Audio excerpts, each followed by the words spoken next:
Selamat berjumpa kepada mahasiswa sekalian dimanapun kalian berada. Pada kesempatan ini saya sampaikan bahwa kegiatan kita telah memasuki kegiatan tutorial pada inisiasi yang ke-1.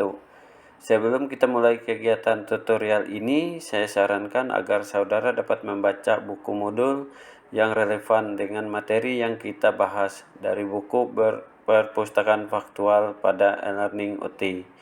Saran saya juga agar saudara dalam kegiatan diskusi tidak mengirim tanggapan dalam bentuk file, agar mahasiswa lain dapat memberi evaluasi dari tanggapan saudara.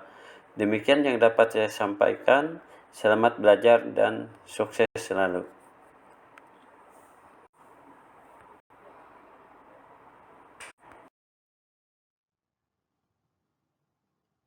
Pada pertemuan ke-1 ini, kita akan membahas tentang pengorganisasian. Pokok pembahasan kita antara lain desain organisasi, wewenang departementalisasi, hubungan pelaporan dan desain kerja, desain organisasi adaptif,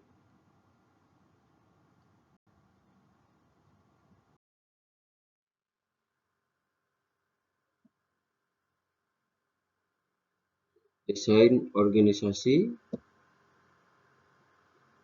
Kita akan membahas tentang pandangan klasik, pandangan neoklasik, pendekatan situasional, tipe organisasi, koordinasi, desentralisasi, dan sentralisasi.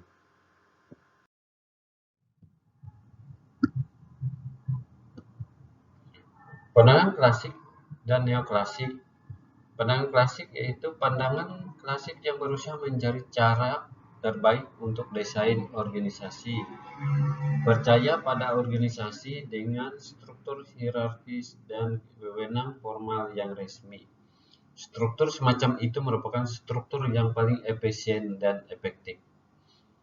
Pandangan yang klasik, kita akan mempelajari yaitu pandangan yang klasik berusaha menunjukkan sisi manusiawi organisasi. Beberapa tokoh aliran neoklasik yaitu Francis Bacon, Douglas McGraw, Chris R. Gries.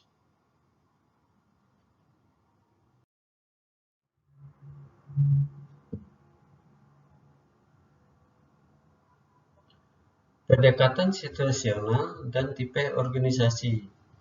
Pendekatan situasional adalah percaya bahwa desain organisasi yang optimal tergantung pada faktor-faktor situasional yang relevan, antara lain teknologi, lingkungan, ukuran, dan siklus kehidupan organisasi, meliputi pengaruh lingkungan, pendekatan tugas teknologi, pengaruh ukuran, siklus kehidupan organisasi, dan kebutuhan reorganisasi. Tipe organisasi. Organisasi dapat disusun ke dalam 3 cara yang umum. Yang pertama berdasarkan fungsi, yang kedua organisasi pasar atau produk, yang ketiga struktur matrik.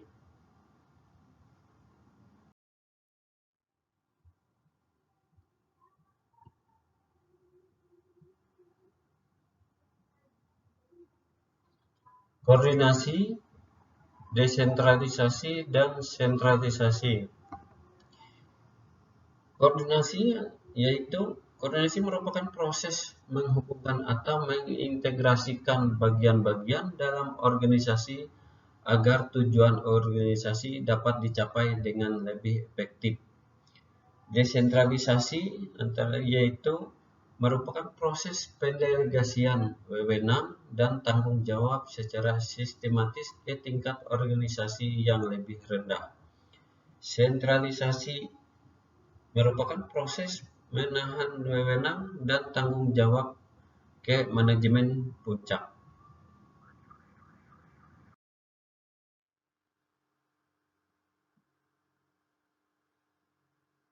Juga kita akan mempelajari tentang koordinasi dan sentralisasi. Koordinasi untuk menggambarkan sejauh mana bagian-bagian dalam organisasi bekerja sama. Terdapat 3 pendekatan untuk efektivitas koordinasi. Yang pertama, teknik manajemen dasar. Yang kedua, meningkatkan potensi koordinasi. Ketiga, mengurangi kebutuhan koordinasi. Desentralisasi, kita juga membahas yaitu faktor yang mempengaruhi tingkat desentralisasi, yaitu lingkungan, ukuran, dan faktor lainnya.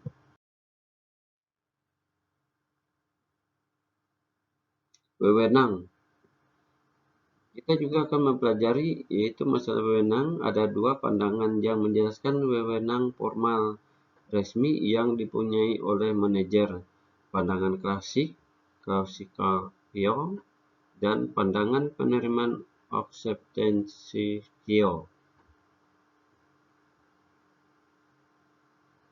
1. Pandangan klasik yaitu pandangan penerima. Yang ketiga, wewenang lini dan staf, delegasi kewenangan. Hubungan pelaporan dan pengelompokan kerja.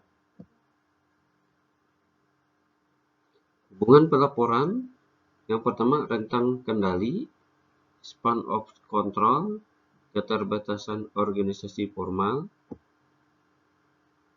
Pengelompokan kerja, yang pertama mengelompokkan berdasarkan fungsi, yang kedua mengelompokkan berdasarkan produk, yang ketiga pengelompokan berdasarkan pelanggan, yang keempat pengelompokan berdasarkan lokasi, yang kelima pengelompokan berdasarkan kriteria lainnya, dan keenam pertimbangan lainnya.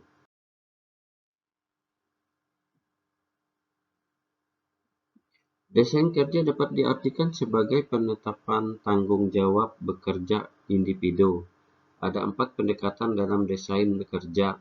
Yang pertama, pendekatan mekanisme atas spesialisasi, pendekatan motivasional, pendekatan biologis, pendekatan motor, desain kerja dan kepuasan kerja.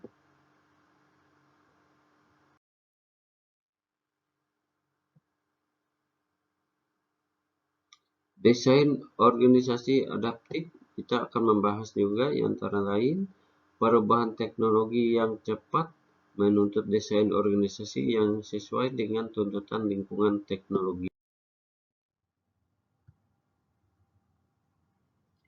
Desain organisasi kontemporer yaitu terdiri dari struktur tim, struktur halau dan kurung lubang, struktur modular atau network organisasi, virtual organization, organisasi tanpa batas, dan organisasi matrik.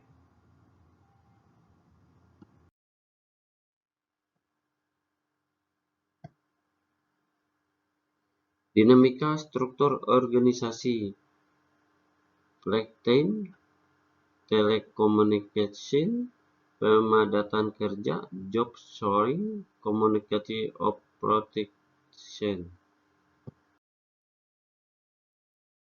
Demikianlah paparan singkat dari materi kita pada inisiasi yang ke-1 ini.